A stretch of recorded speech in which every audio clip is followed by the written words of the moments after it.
The Night Before Samhain, read by Phil Breach.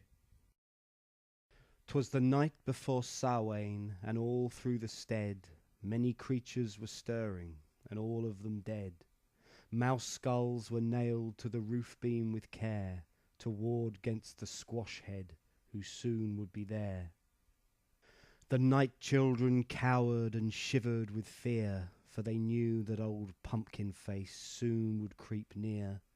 Each knew, as they harked to the thundering rain, that he would be hungered for bone and for brain. Then out came the moon as the clouds shrank away. It lit up the stead near as bright as the day. A young girl, with skin all as pale as death, went to the doorway with nary a breath. She looked out at the shadows, a-seek with her eyes. Then she hearkened the tell-tale buzzing of flies that foretell his coming, the nightmare made flesh, seeking for meat better rotten than fresh. And then there he was, in all his fell glory, swinging his cleaver, all crusted and gory, singing, come out, for you are my feast. I'll devour you all, from the most to the least. Hark to the song I sing, hark to my rhyme, for I am old Pumpkin Face, this is my time. I swear by the seeds all a-rot in my head, that I am the eater, and I eat the dead. Then out from the gloom his ghouls came a-dancing, screaming and hooting and hopping and prancing. They circled the stead, running faster and faster, eager to scare out the dead for their master. And as blood ghasts poured out from the Evernight wood, I think you'll agree things were not looking good. The girl, named Fenella, then made a decision. She would handle this fix with a measured precision. She looked to the skulls nailed high upon the beam. With luck they would hold whilst she worked upon her scheme. She shut the stead door and she fastened it tightly, then lit up a candle that shone warm and brightly. The night children gathered to hear what she said, the plan that was hatched in the night by the dead. Said she, there's much to do, so we'll work as a coven. Fetch me the Wisht-Hat and light up the oven. Don't fetch me the beret, the cap or the bonnet.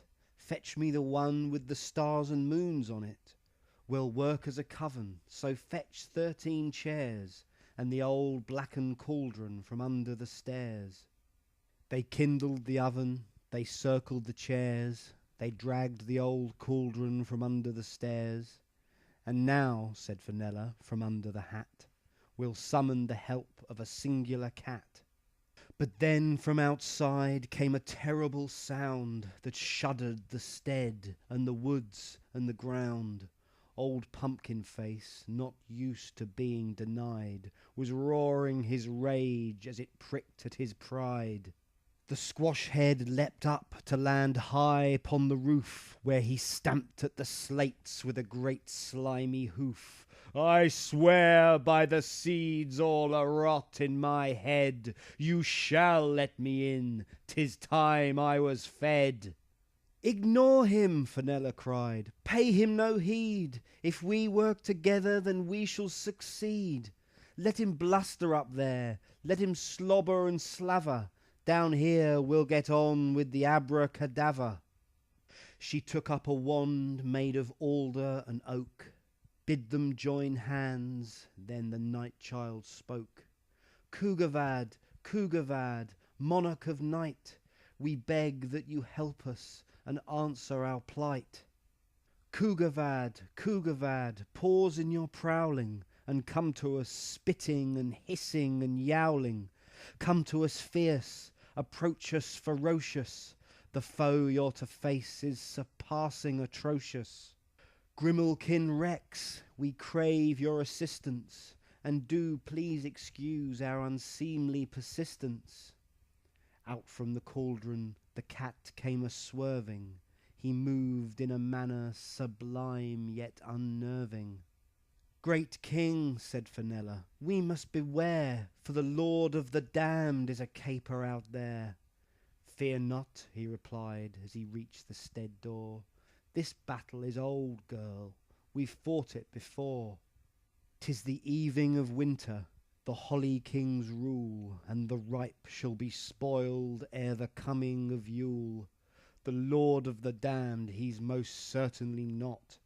Up there, my girl, is old Jack-a-Rot.